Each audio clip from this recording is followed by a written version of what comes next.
समीर,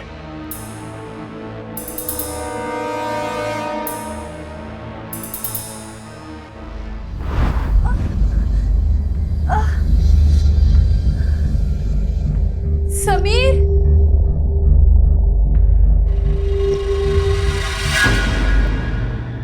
समीर, समीर,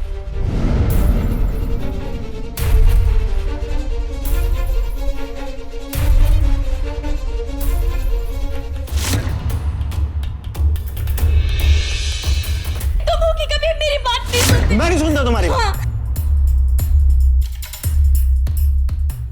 अगर तुम मेरी प्रॉब्लम समझो, हम अपनी प्रॉब्लम एक दिन में सॉल्व कर सकते हैं, लेकिन तुम लोग कभी मेरी प्रॉब्लम नहीं समझते। समीर,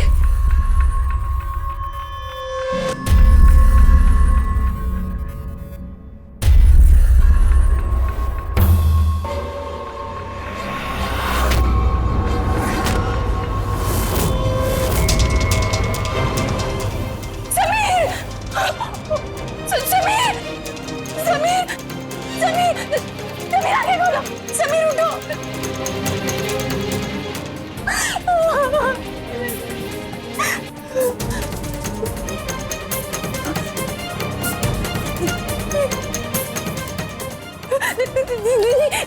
हाँ जानवी, जानवी, जानवी क्या हुआ? मुझे अच्छा एक मिनट बताओगी मुझे क्या हुआ? Calm down, calm down. हाँ मैं सुन रही हूँ। शायद मुझे समीर का क्या कह रही हो तुम? व्हाट? समीर का क्या? बोलो जल्दी बोलो। मुझे समीर का खून हो गया। व्हाट? एक औरत नींद की हालत में ऐसे जागती है कि खुद को संभाल नहीं पाती। ऐसे में उसकी नजर पड़ती है खून में लथपथ अपने पति की लाश पर। जाहिर सी बात है कि वो बदहवास होगी, लेकिन ऐसे में वो अपने आप को क्यों इसका जिम्मेदार मान रही थी? नमस्कार, सावधान यूपी फाइट बैक नाउ में मैं सौरभ राजन आपका स्वागत करता हूं। हमारी आज की यह घटना यूपी की राजधानी लखनऊ से शुरू होती है और फिर इस घटना के सिरे यूपी के कई बड़े शहरों में दिखाई देते हैं। गौरतलब बात यह है कि उस रात उस घर में आखिर हुआ क्या था? आखिर इस दंपत्ति के जीवन में इतना भयानक मोड़ कैसे आया? क्या वास्तव में उस महिला ने अपने पति की हत्या की थी या फिर इसके पीछे किसी तीसरे का हाथ था, या ये सारा मामला कुछ और ही था?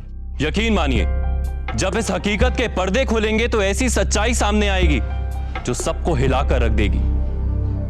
क्या है वो सच्चाई? आइए जानने के लिए देखते हैं यूपी की ये सनसनीखेज वारदात।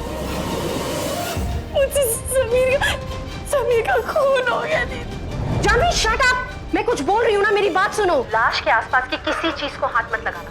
बस अपना सामान पैक करो और निकलो वहां से। मैं रमेश को भेजती हूँ, वो 10 मिनट में तुम्हारे पास पहुंच जाएगा, ठीक है? लेकिन दीदी समीर मर चुका है जानवी, तुम समझ रही हो?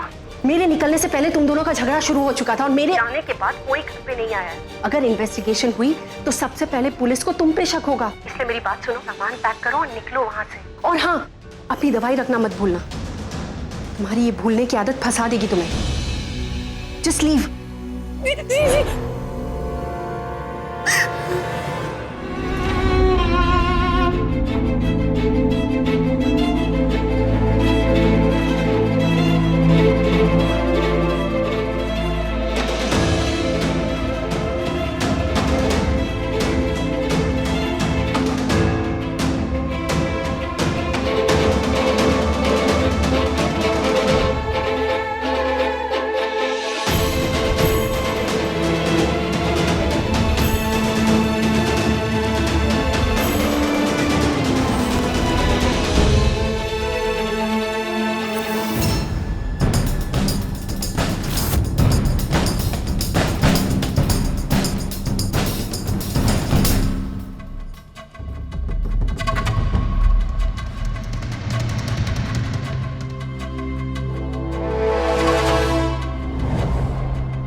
मैडम, प्रेरणा जी आ गई।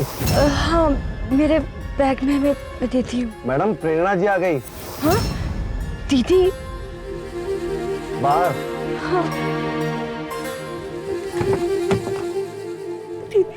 जानवी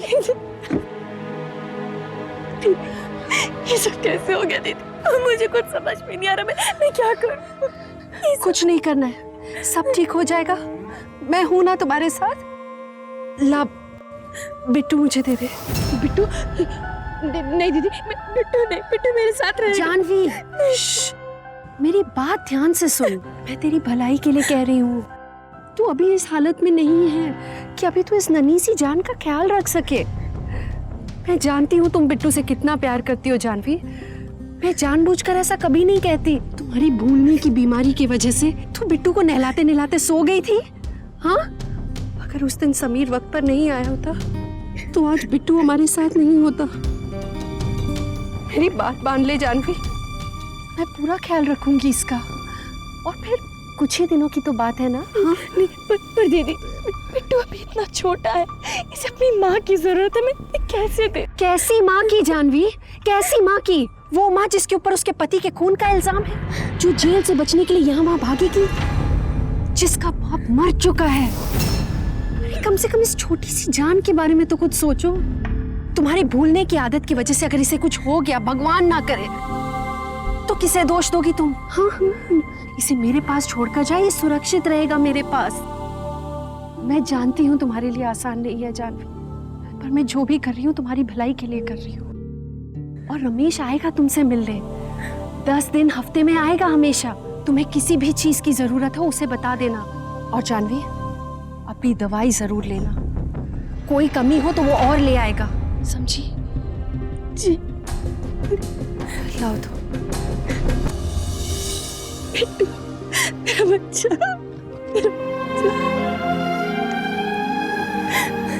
जानवी अपना ख्याल रखना।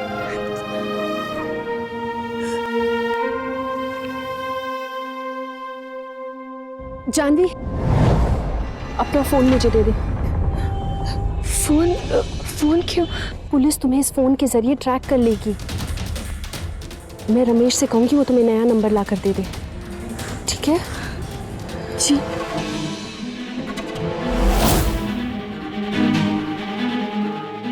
दवाई लेती रहना। हाँ जी।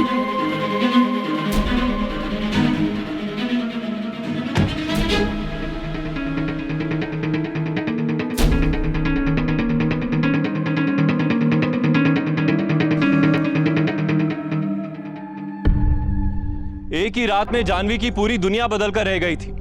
पहले उसने अपने घर में अपने पति को लाश के रूप में देखा और फिर उसे अपने बच्चे से बिछड़ना पड़ा। और अब वो ये भी नहीं जानती थी कि वो कहां है और कहां जा रही है। इस मुसीबत के वक्त पर अपनी बहन पर भरोसा करके उनके बताए रास्ते पर आगे बढ़ रही थी। कल क्या हुआ था उसका होश नहीं, आगे क्या होने वाला था उसकी खबर नहीं। सामने था तो बस एक धुंधला वर्तमान।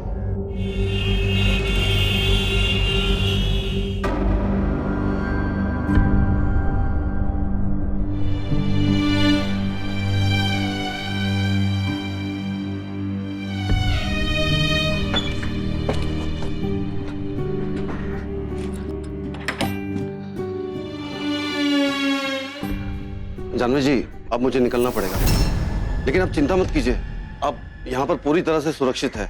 और प्रेरणा जी ने तो कहा ही है कि आपको यहाँ पर 1 से 2 महीने तक रुकना पड़ सकता है। हर हफ्ते में मैं यहाँ पर आता जाता रहूंगा।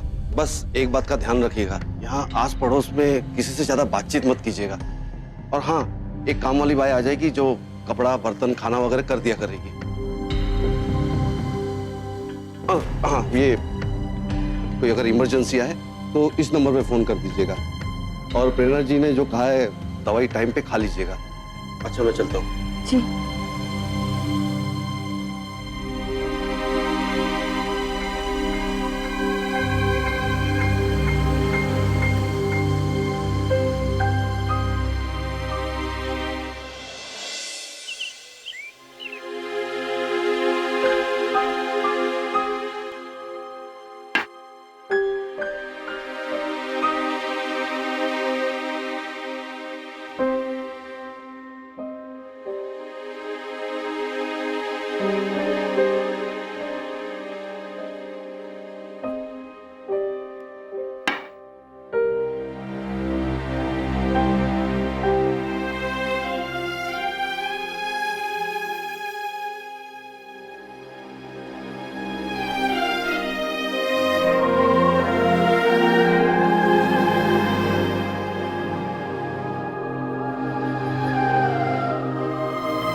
Sorry, Samir.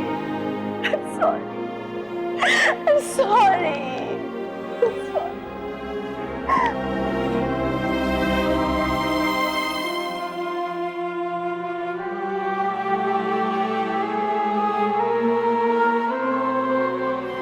मुझे माफ कर दो।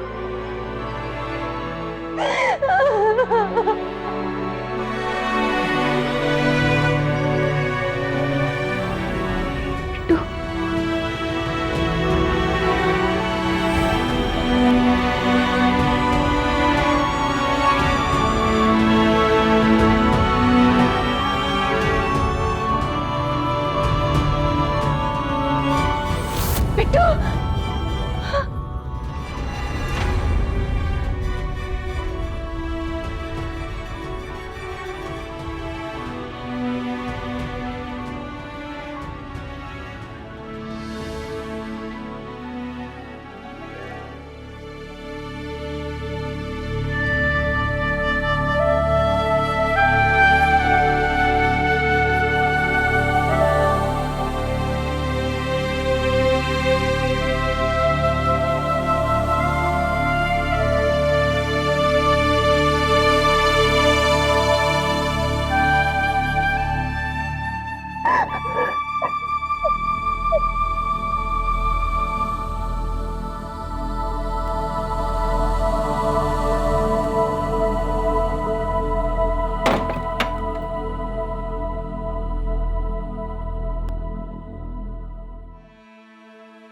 नमस्ते दीदी। आज पहले दिन ही देर हो गई क्योंकि वो पड़ोस में विनीत बाबू है ना, उनका बच्चा बहुत रो रहा था, इतना परेशान करा, दूध भी नहीं पी रहा था। तो ये जो बच्चा रो रहा है वो पड़ोस के घर में है? जी। तो उनकी पत्नी घर पे नहीं है क्या? उनका 2 महीने पहले ही देहांत हो चुका है। ठीक है, पहले आप इस घर की सफाई कर दीजिए। हाँ दीदी ठीक है।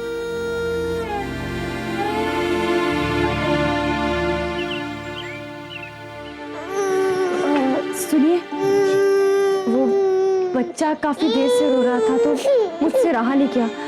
क्या मैं इसे 2 मिनट के लिए ले सकती हूँ प्लीज? जी आजा बेटा, आजा आजा आजा। नहीं रोते। क्या मैं अंदर जा सकती हूँ? जी हाँ। जी शुक्रिया।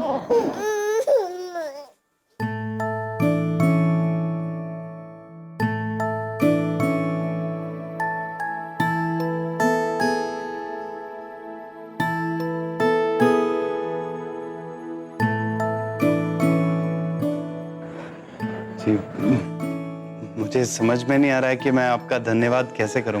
नहीं, धन्यवाद करने की कोई जरूरत नहीं है। अच्छा, मैं चलती हूँ। नमस्ते। अच्छा, वो जो आपको छोड़ने आए थे वो आपके पति हैं? देखिए, अगर आप सच में मेरा धन्यवाद करना चाहते हैं तो प्लीज मुझ में एक एहसान कर दीजिए। प्लीज मेरी जिंदगी के बारे में कभी कुछ मत पूछिएगा।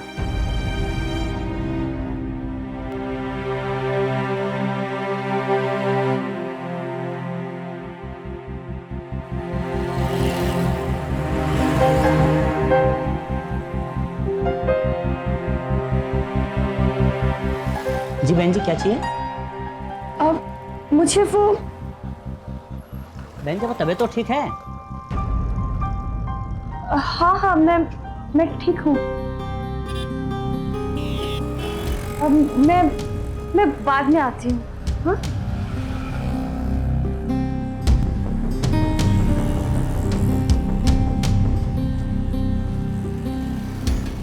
जानवी जी नमस्ते, कैसे हैं आप?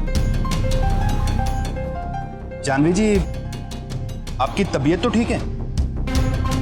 कुछ चाहिए था आपको?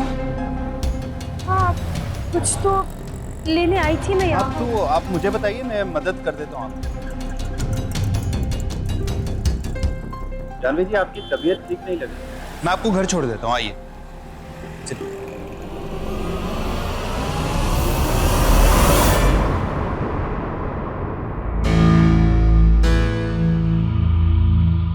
जानवी जी, जानवी जी, जानवी जी, जानवी जी,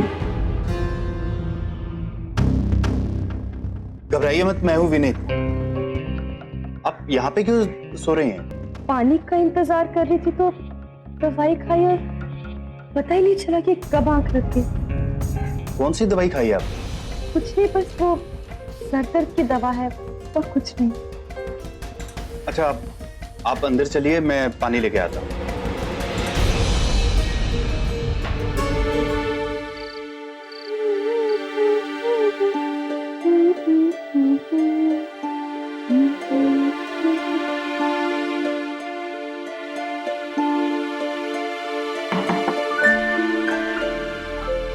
जी नमस्ते। नमस्ते। देरी तो नहीं हुई मुझे आने में? नहीं नहीं, बिल्कुल भी नहीं। लाइए। ये लीजिए। परेशान तो नहीं कर रहा था ना? बिल्कुल भी नहीं। अरे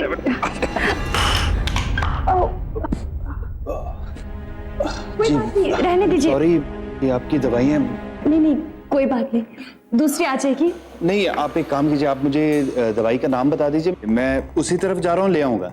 जी ठीक है।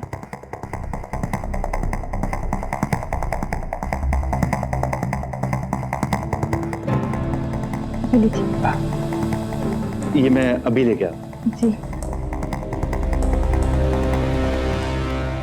हेलो, हाँ रवि। हाँ विनीत बोल। यार एक छोटा सा काम था। हाँ बोल ना।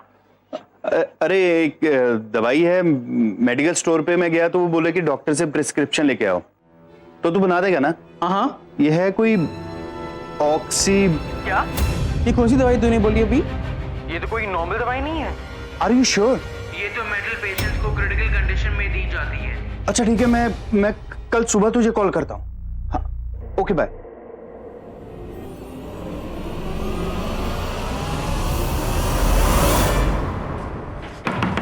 जानवी जी, जानवी जी, जानवी जी। क्या बात है विनीत जी, आप परेशान लग रहे हैं। जानवी जी, पहले आप मुझे ये बताइए कि ये दवाई आपको दे कौन रहा है? मतलब? आप कुछ जानती हैं इस दवाई के बारे में? विनीत जी, आप क्या बोल रहे हैं, मुझे कुछ समझ में नहीं आ रहा। जानवी जी, ये दवाई आपकी किसी बीमारी को ठीक करने के लिए नहीं, आपको बीमार करने के लिए दी जा रही है। ये आप क्या बकवास कर रहे हैं विनीत जी? मैं बकवास नहीं कर रहा हूं जानवी जी, ये दवाई आपको वही आदमी देता है ना जो हर हफ्ते आकर। है कौन वो आदमी? आपका पति? बस कीजिए विनीत जी, आप कब से सवाल पे सवाल किए जा रहे हैं। देखिए, मैंने आपसे पहले भी कहा था कि मुझसे मेरी जिंदगी के बारे में आप कुछ नहीं पूछेंगे। बहुत हो गया आप। ठीक है, तो मैं उसी आदमी से पूछ लूंगा। खबरदार, खबरदार, आपने किसी से भी कुछ भी पूछा, आपको कोई हक नहीं बनता कि आप मेरे बारे में कहीं से भी किसी से भी कुछ भी तहकीकात करें। जानवी जी, आप कौन है ये आदमी? आपका पति है ना? विनीत जी, बहुत हो गया, चले जाए मेरे घर से, मैं कुछ नहीं चाहती। जानवी जी, आप बहुत गलत। विनीत जी प्लीज, मुझे आपसे कोई बात नहीं करी, प्लीज यहाँ से चले जाइए। जानवी जी, आप समझने की कोशिश। विनीत जी प्लीज यहाँ से चले जाइए।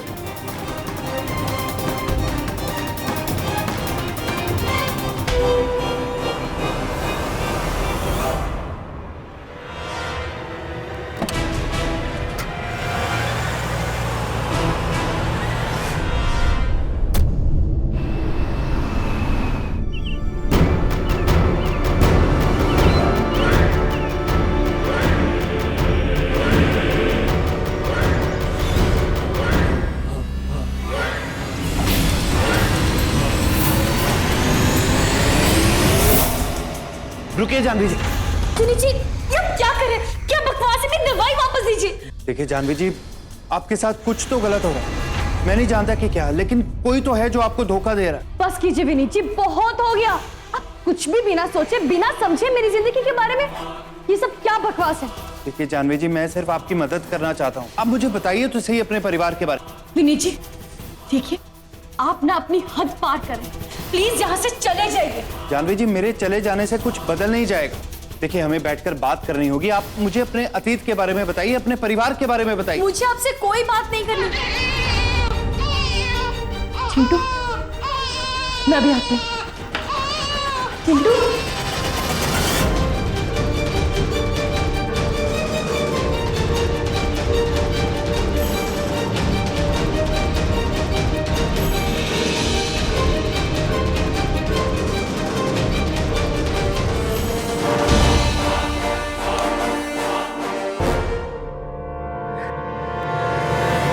विनीत जी, मैंने आपसे पहले भी कहा था और आज फिर कह रही हूँ कि आपको मेरी जिंदगी के बारे में कुछ भी जानने की कोई जरूरत नहीं है। जानवी जी, मैं सिर्फ आपकी भलाई के लिए बात कर रहा हूँ। देखिए विनीत जी, आप सोच रहे होंगे कि अगर मैं यहाँ से चली गई तो आपके बच्चे को तकलीफ हो जाएगी, लेकिन मेरा विश्वास कीजिए, आप गलत सोच रहे हैं। क्योंकि मैंने जो कुछ भी किया है किसी वजह से नहीं किया, कोई रिश्ता बनाने के लिए नहीं किया। जानवी जी, आप मेरी बात। विनीत जी, मैं आपके आगे हाथ जोड़ती हूँ, प्लीज चिंटू को लीजिए और यहाँ से चले जाइए।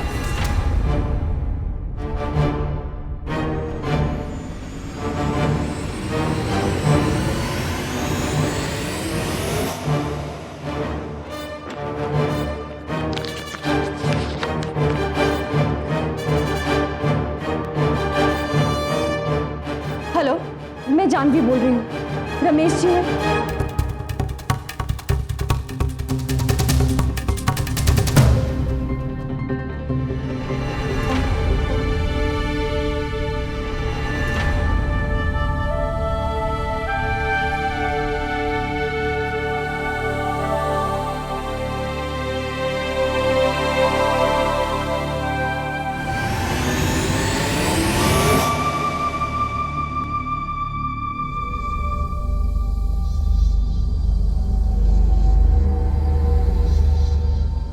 जानवी जी, आपने दवाई खा ली है ना?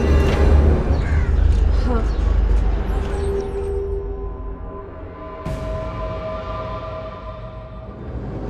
मैडम, मैडम,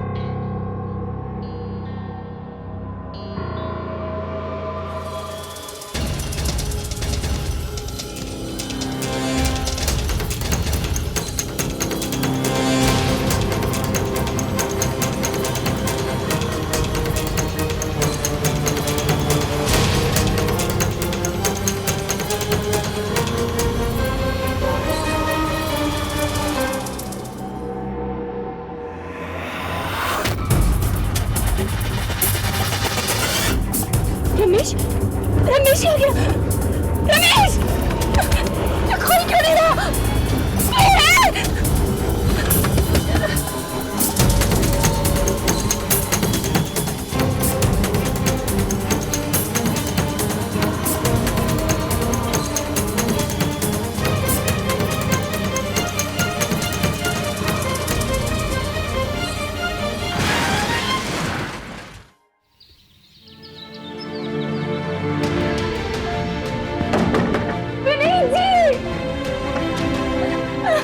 जानवी जी, अरे जानवी जी, ये क्या हो गया आपको?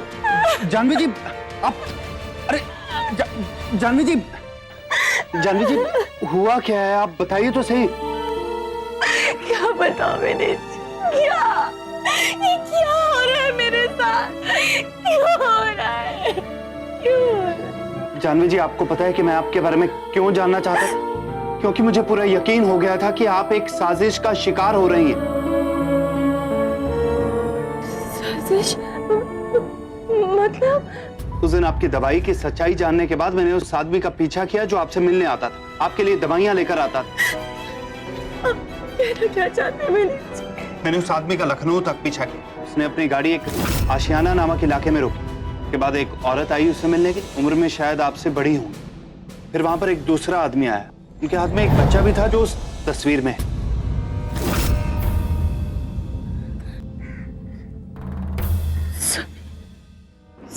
जिंदा? जानवी जी आखिर बात क्या है, मुझे आप साफ साफ बताते क्यों नहीं है? ये आदमी आपका पति है? नहीं विनय जी, आपको जरूर कोई गलत फहमी हुई है। समीर जिंदा कैसे हो सकते? मैंने खुद अपनी आंखों से उसकी लाश देखी। समीर जी, आपको सब जानवी जी मेरी आंखें धोखा नहीं खा सकती। मैंने उस आदमी को देखा और वो जिंदा है। वो जिंदा कैसे हो सकता है विनय जी? मैंने खुद अपने हाथों से उसे मारा है। वो कैसे जिंदा हो सकता है? मैंने खुद उसकी लाश नहीं जानवी जी, मेरी आंखें धोखा नहीं खा सकती। देखिए जानवी जी, आप मुझ पे भरोसा कीजिए, मैं आपकी मदद कर सकता हूँ। उसी की मौत की सजा से बचने के लिए इतने दिनों से यहाँ छुप कर बैठी हुई हूँ। वो जिंदा कैसे हो? जानवी जी आप प्लीज अंदर चलिए, आप आइए प्लीज। जानवी जी आप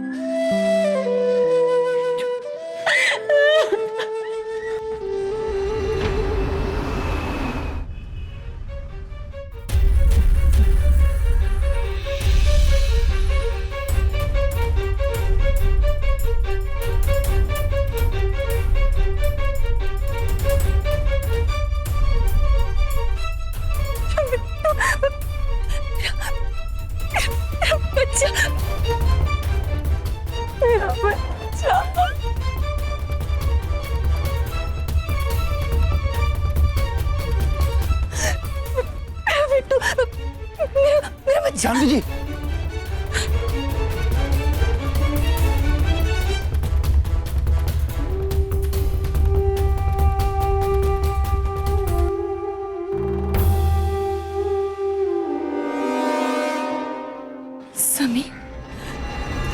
समीर दीदी के साथ?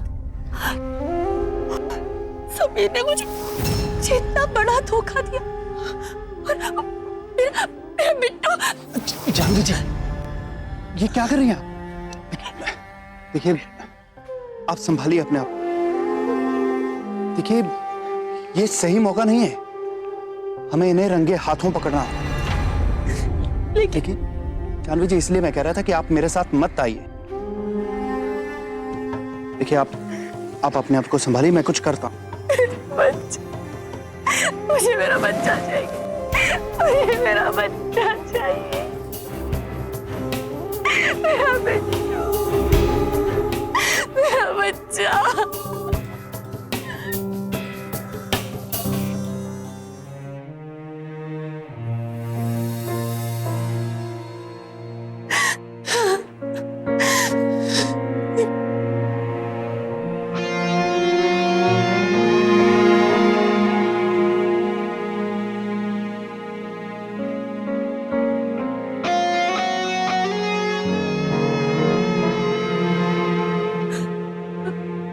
क्या हुआ? कुछ पता चला? बोलिए ना कि क्या पता चला? जी वो अब बोल क्यों नहीं रहे? प्लीज बताइए। जानवी जी आप एक बहुत बड़ी, बहुत गहरी साजिश का शिकार हुई हैं। देखिए आप क्या बोल रहे हैं, मेरे कुछ समझ में नहीं आ रहा। प्लीज साफ साफ बताइए कि आप कहना क्या चाहते हैं। वो आपकी दीदी ने आपके खिलाफ FIR लिखवाया है। क्या? मेरे खिलाफ? उन्होंने कहा कि आपने अपने पति समीर को नशीली दवाई देकर बेहोश किया और उनके ड्राइवर रमेश के साथ भाग गई। क्या? ये सब झूठ है। मैं रमेश के इसीलिए साथ गई थी क्योंकि दीदी ने भेजा था उसे मुझे पिक करने के लिए। दीदी ने तो कहा था कि उसके उन्होंने पुलिस को बताया कि जब वो सुबह उठी तो उन्हें बिट्टू अपने घर के बाहर रोता हुआ मिला, और जब वो उसे लेकर आपके घर पर पहुंची तो किसी ने दरवाजा नहीं खोला। एक चाबी वाले को बुलाकर जब दरवाजा खुलवाया गया तो देखा कि आपके पति समीर अंदर बेहोश पड़े हैं। बेहोश? लेकिन ऐसे कैसे हो सकता है? और मैंने समीर को उस हालत में, उसकी लाश मैंने अपनी आंखों से देखी थी। लाश नहीं, उन्हें नशीली दवाई देकर बेहोश किया गया था। और जब आपको ढूंढने की कोशिश की गई तो पता लगा कि आप रमेश के साथ भाग गई हैं। मैं गई थी, लेकिन मेरा विश्वास कीजिए, दीदी ने कहा था कि रमेश के साथ आ जाए, इसीलिए मेरा। देखिए, इस वक्त सच्चाई वही है जो आपकी दीदी ने बताई। उनके मुताबिक जब पुलिस में रिपोर्ट दर्ज की गई तो पुलिस ने भी यही बताया कि आपको यूपी के अलग अलग शहरों में देखा गया है रमेश के साथ, और उस वक्त आपके साथ बिट्टू नहीं था। हाँ, बिट्टू हमारे साथ नहीं था, ये सही है, क्योंकि मैं खुद दीदी के पास उसे छोड़ के गई थी। लेकिन दीदी ने कहा था कि मैं बिट्टू का ध्यान नहीं रख पाऊंगी, बिट्टू मेरे साथ रहेगा तो उसकी तबीयत खराब हो जाएगी। नहीं नहीं जानवी जी, आपने जो फोन छोड़ा था ना, उस फोन में आपके और रमेश की कुछ आपत्तिजनक तस्वीरें भी मिली हैं पुलिस को। दीदी मेरे साथ इतना बड़ा धोखा। देखिए जानवी जी, मुझे लगता है कि आपकी दीदी का मकसद सिर्फ बच्चे को हत्याना या आपका वहां से चले जाना नहीं था। वो आपके पति समीर को हासिल करना चाहती थी। जी, 2 दिन बाद वो शादी करने वाले हैं। नहीं, ऐसा हरगिज नहीं होगा, मैं ऐसा नहीं होने दूंगी। मैं अभी समीर के पास जाऊंगी, उसे सब सच नहीं, बताऊंगी। जानवी जी, नहीं। मुझे अभी समीर से जानवी जी, ये संभालिए अपने आप। ये इतना आसान नहीं है जितना आपको लग रहा है। आप एक बहुत बड़ी साजिश का शिकार हुई हैं। आपकी दीदी ने कोई कोना खाली नहीं छोड़ा, कोई जगह नहीं छोड़ी। उन्होंने आपके पति को यकीन दिला दिया है कि आपने उन्हें धोखा दिया है। आपको क्या लगता है कि अब आपके मुंह से सच सुनकर उनका ख्याल बदल जाएगा? इसके लिए जरूरी है कि वो खुद आपकी दीदी के मुंह से सच सुने, और ये इतना आसान नहीं है। तो हम एक काम कर सकते हैं, हम पुलिस के पास जाते हैं। पुलिस? आपको क्या लगता है कि पुलिस आपकी बातों पर यकीन करेगी? उन्हें भी यही लगेगा कि अब आपको अपनी गलती का एहसास हो गया है और अपने घर वापस जाने के लिए आप ये मनगढ़ंत कहानियां बना रही हैं। आपकी दीदी के पास आपको और रमेश को लेकर बहुत से सबूत हैं कि आपकी जिंदगी बीत जाएगी सफाइयां देते देते।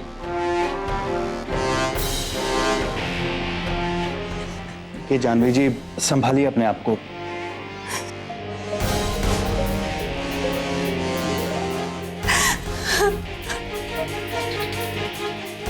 जानवी जी, एक रास्ता है। क्या? वो ड्राइवर रमेश, हाँ, अगर वो मिल जाए तो बात बन सकती है। आपके पास उसका कोई कांटेक्ट नंबर या कुछ एड्रेस? हाँ, एक नंबर तो दिया था उसने, जब भी जरूरत पड़ती थी तो उसी नंबर से उससे बात करती थी। हाँ। वो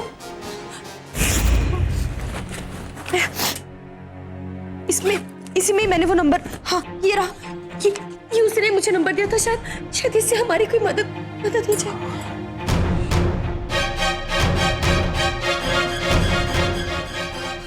हेलो, कौन? हेलो जी नमस्ते। रमेश से बात हो सकती है? रमेश जी तो अभी है नहीं, कहीं बाहर गए हुए हैं। अभी थोड़ी देर में आएंगे तो बता दूंगा।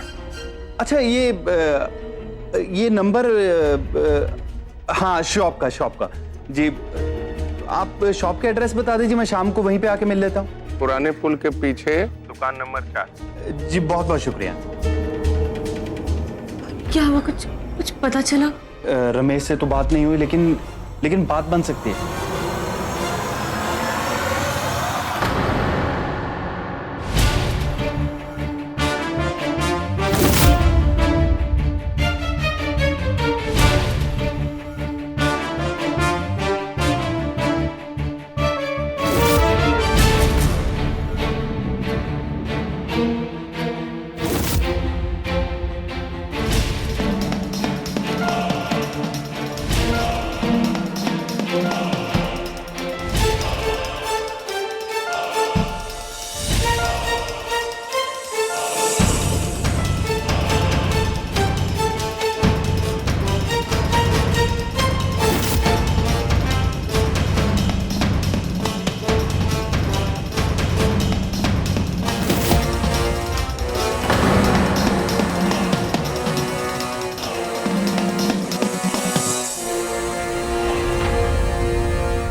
हेलो, शादी मुबारक हो। Thank you so much. कौन बोल रहा है? दीदी,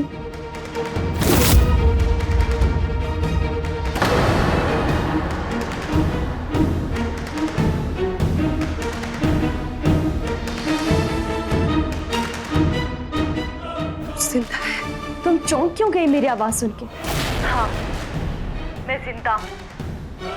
अच्छी प्लानिंग की ना तुमने, लेकिन तुम्हें जो चाहिए था वो तुम्हें मिल चुका है। पर अब मुझे मेरा बिट्टू वापस कर दो। बिट्टू? अगर ना दो तो रमेश तुम्हारे सारे कच्चे चिट्ठे पुलिस को बता देगा, और अगर विश्वास ना आए तो बात करवाओ रमेश से। क्या चाहती क्या हो तुम? मिलना चाहती हूँ, और वो भी 20 मिनट में। और कोई होशियारी नहीं है, अगर होशियारी की तो रमेश को लेकर सीधे मैरिज रजिस्ट्रार ऑफिस ही पहुंच जाऊंगी, और समीर को तुम्हारी सारी सच्चाई पता चल जाएगी। तुम ऐसा कुछ नहीं करोगी, ओके? मैं आती हूँ।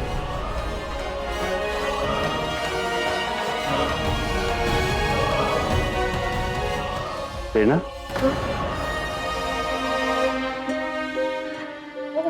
सॉरी। तुम परेशान क्यों दिख रही थी? नहीं तो आप तैयार हो गए? अच्छे लग रहे हो। Thank you Prerna. Prerna, Prerna, I am sorry. मैं अपनी शादी इतनी धूमधाम से नहीं कर पा रहा हूँ। आई नो, हर लड़की का एक सपना। आपको कुछ कहने की जरूरत नहीं है। मैं अच्छी तरह जानती हूँ कि हम ये शादी बिट्टू की भलाई के लिए कर रहे हैं, है ना? एंड आई प्रॉमिस, मैं बिट्टू को एक माँ की कमी कभी नहीं महसूस होने दूंगी। थैंक यू सो मच प्रेरणा।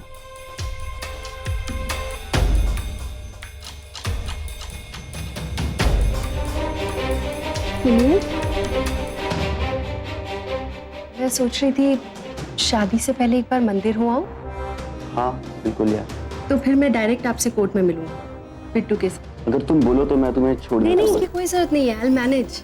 आप जाइए, फटाफट काम खत्म करके मुझसे कोर्ट में मिलिए। ठीक है। बिट्टू की बॉटल भी रखनी है।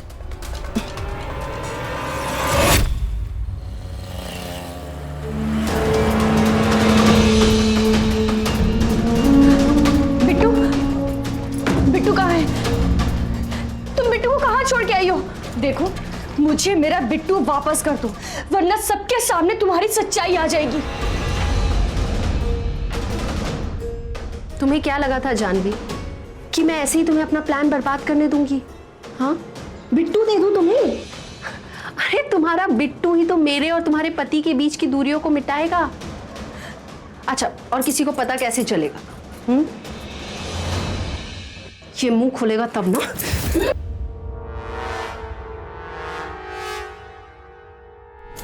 जानवी, बिट्टू, मेरा बच्चा।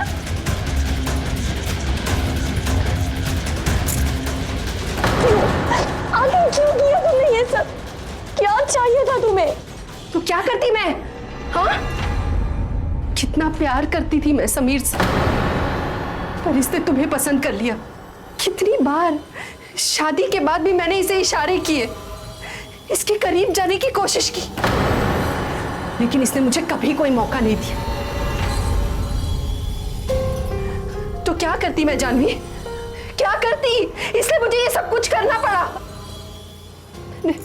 इतनी मेहनत से प्लान किया था तुम्हें फंसाने का, तुम्हें नशीली दवाइयां दे देकर बीमार किया ताकि तुम्हें भूलने की आदत हो जाए, और ऐसा ही हुआ।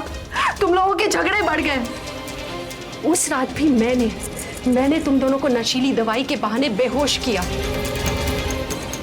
मैंने ये रमेश के साथ मैंने अश्लील फोटो खिंचवाई, समीर के मरने का नाटक रचा, और तुम्हें मजबूर कर दिया कि तुम रमेश के साथ यहां से भाग जाओ। फिर क्या, बस मैं दूसरे दिन ये बच्चा लेके घर पहुंच गई तुम्हारे। दरवाजा खुलवाया, सारे खून और चाकू के दाग मिटाए, और उसके बाद जो मैंने नाटक किया है वो अब सच्चाई बन गया। बस अब और नहीं, बहुत हो गया तुम्हारा नाटक। अब मेरी बारी है। तुम्हें क्या लगा कि प्लानिंग सिर्फ तुम ही कर सकती हो, मैं नहीं? इस बार प्लान भी मेरा था, जाल भी मेरा, और निशाना सिर्फ तुम।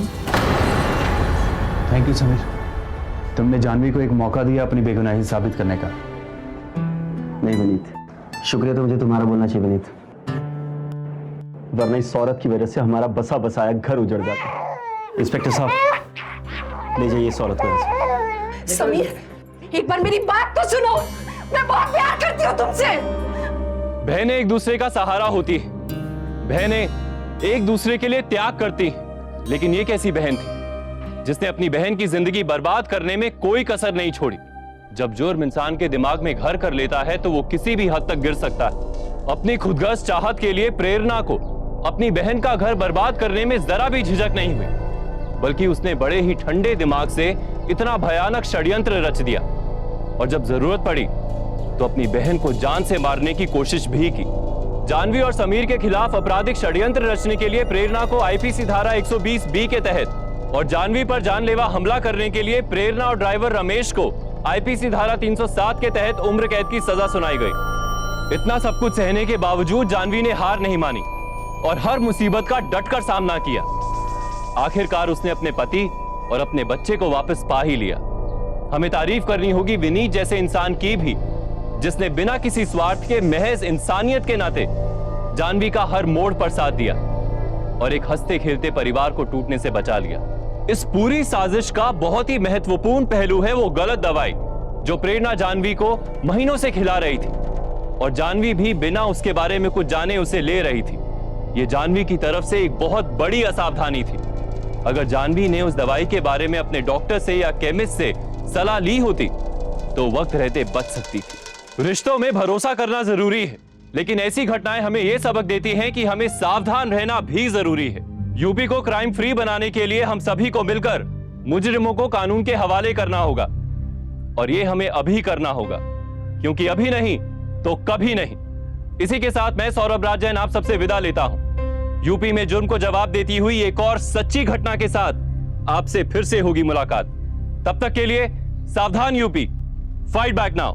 तो सावधान इंडिया।